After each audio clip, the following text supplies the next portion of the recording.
반갑습니다. 송주준입니다. 정말 많은 분들이 윤석열 대통령의 탄핵 정국을 맞이해서 헌재에 대해서 분노하고 계실 텐데요. 이런 식의 분노 같은 경우는 제가 봤을 때 뭐 정치적인 이런 거를 떠나가지고 정말 대한민국의 법치 질서가 무너지고 있다라고 하는 공통된 생각이신 것 같습니다. 실제로 제 주변에서도 보면은 윤석열 대통령의 계엄에 대해서 분노했던 분들, 야, 아무리 그래도 그렇죠. 어떻게 21세기 대한민국에서 계엄을 할 수가 있냐. 지금 이제 영상을 시청하시는 분들 중에도 그렇게 생각하시는 분들이 꽤 있을 겁니다. 여전히. 계엄 자체가 잘못됐다라고 생각을 함에도 불구하고, 그럼에도 불구하고 이분들이 탄핵만큼은 우리가 막아야 된다라고 생각했던 이유는 뭐 계엄 자체를 잘했기 때문에 막아야 된다 이렇게 생각하시는 분들도 계셨지만, 야, 아무리 그래도 그렇지 계엄을 했다라고 해도 우리가 이 정부를 이재명 저 찌재명한테 줄 수는 없다. 그랬다가 우리가 다 찢기고 뭐 저 같은 사람 뭐 드럼통 갖춰가지고 뭐 바다에 던져지지 않겠습니까? 이거만큼은 우리가 막아야 되니까 그거만큼은 막아야 되잖아요. 제가 뭐 바다에 이렇게 던져지는 것만큼은. 그래서 이런 거를 막기 위해서라도 우리가 탄핵만큼은 막자. 요렇게 생각하셨던 분들이 또 많았는데 그 이후로 이제 그 설날이 지나고 난 뒤에는 요 분들 중에서도 야 됐다. 진짜 막 계엄을 그냥 했어야 된다. 이렇게 그냥 돌아서는 분들도 계신 것 같아요. 왜? 지금의 헌재가 보여주고 있는 저 못 볼 꼴을 보다 보니까 야 이거는 정말 우리가 근본적으로 바꾸기 위해서는 이 정도의 충격적인 일이 필요했나 보다. 이렇게 생각하시는 분들이 꽤 많습니다. 제 주변에도 그렇게 생각하시는 분들이 많아요. 사실상 헌재가 지금 법과 원칙에 따라 가지고 헌법을 수호하는 기관으로서 역할을 하고 있냐? 제가 보기엔 전혀 그렇지가 않고요. 그냥 여론에 따라 가지고 갈대같이 이렇게 흔들렸다가 저렇게 흔들렸다가 이러는 것 같습니다. 만약에 진짜 갈대라고 한다면 이렇게 저렇게 잘 흔들리면 부러지지 않겠지만 문제가 뭐예요? 헌재 지들 스스로는 안 흔들리는 사람이라고 생각하고 있지 않습니까? 우리는 굉장히 지조 있고 우리는 굉장히 이제 막 올고준 사람들이야. 뭐 사상과 이념에 따라 가지고 좌지우지 되지 않는 사람이야. 물론 이제 그 행범방 뭐 이런 걸 생각해 봤을 때는 뭐 더 다른 걸로 지금 뭐 흔들리고는 있지만 스스로가 옳고 따라고 생각하는데 실제로는 흔들리다 보니까 더 최악인 거죠. 다 그냥 막 부러지고만 난리가 났고 찢기고 뭐 이러고 있는 거 아니겠습니까? 저는 그래가지고 지금까지도 헌재가 보여주고 있는 모습, 눈치를 좀 보고 있는 모습조차도 문제가 있다라고 보고요. 그리고 제가 지금 헌재에 대해서 비판하는 것 자체가 무슨 뭐 정책의 목적에 따라서 하지 않는다라는 게 이번에 논란이 됐던 장면을 통해서도 충분히 제가 보기에는 입증이 될 것 같습니다. 어떤 영상 하나 저희가 볼 건데 윤석열 대통령 측에 이제 그 변호인 가운데 여성 변호사가 있는데 이 여성 변호사에 대해 가지고 뭐 반감도 많았던 걸로 제가 기억이 나요. 너무 이제 좀 공격적으로 질의한다. 그리고 또 증인에 대해 가지고 너무 공격적으로 몰아세운다. 그게 뭐 윤석열 대통령한테 도움이 안 된다. 뭐 이런 식의 반응도 있었던 걸로 기억이 나는데 뭐 그런 거를 다 차치해 놓고 기본적으로 이번에 이 여자 변호사 분께서 문영배를 상대로 해가지고 보여줬던 이거 뭐 기싸움이라고 언론들은 표현하는데 기싸움이 아니라 지적할 거를 잘 지적했다라고 봅니다. 일단 어떤 장면인지 영상을 직접 한번 보시고 제가 말씀을 드리겠습니다. 적어서 할 문제가 아니라 제가 좀 본인이 직접 물을 수는 없게 돼 있습니까? 규정상? 그러려면 저희들 그럼 평의를 규정 다시 해야 근거가- 됩니다. 규정의 근거가 뭔지 됐어? 저희들 평의 결과가 그렇기 때문에 그걸 법적 바꾸려면 근거를 들어주십시오. 법적 근거는 소송 지휘권 행사입니다. 네, 알겠습니다. 법에 보면 피고인의 퇴정한 상태에서 정인신문할 수가 있고 청구인 측이 그걸 요청했습니다. 저희들이 평의를 종합해 본 결과 그거는 불공정한 재판이 될 우려가 있기 때문에 피고인은 제정하시되 다만 피청구인의 피고인이 아니고 피청구인입니다.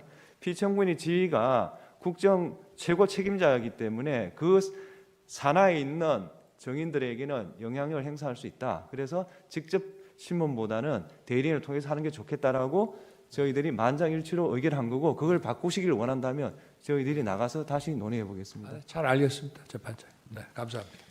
일단 그러니까 지금 저게 문제가 되는 게 뭐냐면은 윤석열 대통령 측에서 이제 앞에 증인이 있지 않습니까? 근데 이제 그 증인들 같은 경우는 말이 앞뒤가 안 맞는 것도 많았잖아요. 이번에 이제 그 조지호 경찰청장 같은 경우도 앞뒤가 안 맞는다 이런 지적이 있었고 홍장원이야 말해서 뭐 하겠습니까? 하나도 뭐 앞뒤가 안 맞는 메모 자체도 문제가 있었잖아요. 자 그러면 윤석열 대통령 입장에서는 자기가 어떻게 보면은 계엄을 선포했던 당사자고 아까 전에 이제 그 변호사 측에서 얘기를 했던 것처럼 사실상 이번에 사태에 대해 가지고 제일 잘 알고 있는 있는 장본인이잖아요. 그러다 보니까 이제 자기가 생각했던 그리고 또 자기가 사실이라고 알고 있는 거와 다른 얘기를 갖다가 증인들하고 있으니까 어떻게 하겠다라는 겁니까? 내가 직접 그러면 좀 신문을 하겠다. 내가 직접 좀 질문을 하겠다. 이렇게 얘기를 했던 겁니다.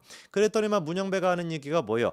그거는 우리가 기본적으로 불가능하다라고 평의를 통해 가지고 결정을 했다. 이미 뭐 그거는 안 된다고 결정을 했다. 그러니까 만약에 윤석열 대통령이 질문하고 싶은 게 있으면 변호사한테 종이로 써서 줘라. 이렇게 지금 얘기를 한 것인데 이 부분에 대해 가지고 여자 변호사가 지금 뭐라고 지적하는 거예요? 법적 근거가 뭔데? 도대체 어떤 법적 근거가 있어가지고 아니 지금 이제 내가 피청구인으로서 여기 지금 나와 있고 나에 대해서 불리한 진술 내가 생각하기에 사실이 아닌 거를 갖다 얘기하고 있으면은 원래 그 형사재판 같은 경우도 어떻게 합니까? 손 들고 재판관님 제가 좀 질의하겠습니다. 저한테 시간을 좀 주십시오. 하면은 당연히 이제 기회를 줘가지고 질의를 할 수 있도록 하는 게 그게 원래 맞거든요. 왜? 양쪽의 입장이 다를 수가 있으니까 양쪽의 입장을 다 들어봐야 되니 형사재판도 당연히 그렇게 하는 것인데 헌법을 갖다가 주관한다라고 하는 그 헌법재판소에서 어떻게 된 것인지 윤석열 대통령한테 우리끼리 알아가지고 평의를 통해서 결정했으니까 질의하지 마세요 이랬던 겁니다. 그러니까 이제 여자 변호사가 법적 근거를 물어보니까 계속 지금 고장난 레코드처럼 반복하고 있는 얘기는 우리끼리 알아가지고 평의를 통해서 결정했다는 거예요.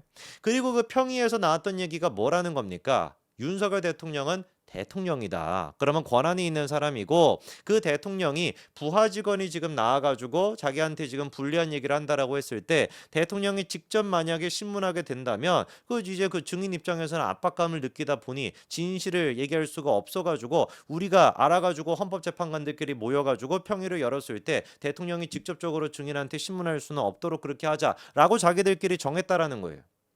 저는 이 얘기를 듣고 도대체가 헌재가 지금 무슨 생각이냐. 만약에 예를 들어 가지고요. 보십시오. 윤석열 대통령이 대통령이기 때문에 증인들이 압박감을 느낄 것이다. 아니 지금 윤석열 대통령이 대통령이라고 할 수가 있습니까? 지금 뭐 윤석열 대통령이 살아있는 권력이라 가지고 무슨 뭐 증인들한테 압박감을 줄 수가 있습니까? 그렇게 살아있는 권력을 그렇게 압박감을 느낀다라고 한다면 지금의 민주당이 저런 식으로 개판을 칠 수가 있었나요? 그리고 결정적으로 사실상 윤석열 정부 내내 2년 반 내내 여의도 대통령으로 군림했던 사람이 누굽니까? 아니 여의도에 아예 그냥 히틀러처럼 군림했던 사람이 누구예요? 그 이재명 아닙니까? 그러면 이재명 같은 경우는 살아있는 권력 그 자체, 지 자체가 흉기 아닙니까? 존재 자체가 그냥 찢어버리는 인간인데 그 흉기 자체인 그 인간이 재판을 받으러 가서는 그 증인에 대해 가지고 증인신문 다 불허했습니까? 판사님이 그거 증인신문 다 불허했습니까? 다 불허를 해가지고 유동규 씨가 뭐 이재명에 대해 가지고 그런 식으로 어떻게 막 맞대응을 했다 이런 얘기들이 보도가 되는 겁니까? 아니잖아요. 모든 형사재판에서 사실상 이재명의 발언권 증인신문할 수 있는 권한을 갖다가 다 주지 않았습니까? 이러니까 이 재판 자체가 공정하지 않다라고 지적을 안 할래야 안 할 수가 없다라는 거죠. 대통령 같은 경우는 살아있는 권력이래. 죽어있는 권력인데 살아있는 권력이라고 하면서 대통령은 증인신문도 못하도록 만들고 이재명은 진짜 완전히 흉기 자체 인데 이재명 같은 경우는 압박감을 증인들이 안 느낄 수 있기 때문에 증인신문할 수 있도록 한다? 이게 말이 되나요? 그리고 또 나아가서 윤석열 대통령은 대통령이잖아요. 정치인 중에서 어떻게 본다면 가장 큰 대한민국 사람들 다 알려져 있는 사람 아닙니까? 뭐 이재명도 다 알려져 있긴 하겠습니다만 윤석열 대통령 모르는 사람이 누가 있겠냐고요. 그럼에도 불구하고 윤석열 대통령은 도주의 위험이 있고 증거인멸의 가능성이 있기 때문에 체포영장이 발부가 됐고 압수수색 영장까지도 발부가 됐습니다. 아예 그냥 형사소송법 20조랑 21조를 예외까지 두면서 반대로 이재명 같은 경우는 야당 대표잖아요.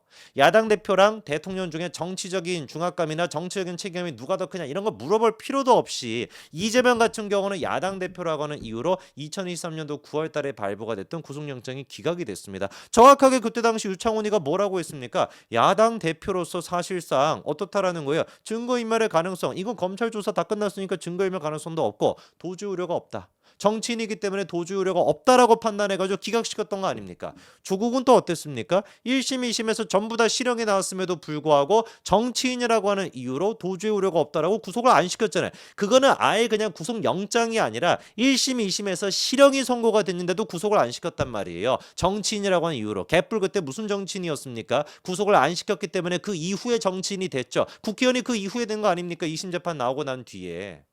이러다 보니까 우리가 지금의 헌재와 사법부를 갖다가 공정하다라고 볼 수가 없다라는 것이죠. 지금 저 영상으로 아까 보셨던 저 장면도 역사에 남을 수밖에 없을 겁니다. 왜 도대체 이렇게나 많은 국민들이 헌재에 분노하고 불신하고 있는 것인지, 이거는 정치적인 문제가 아니라 헌재가 자초한 문제입니다. 여기까지 말씀드리겠습니다. 감사합니다.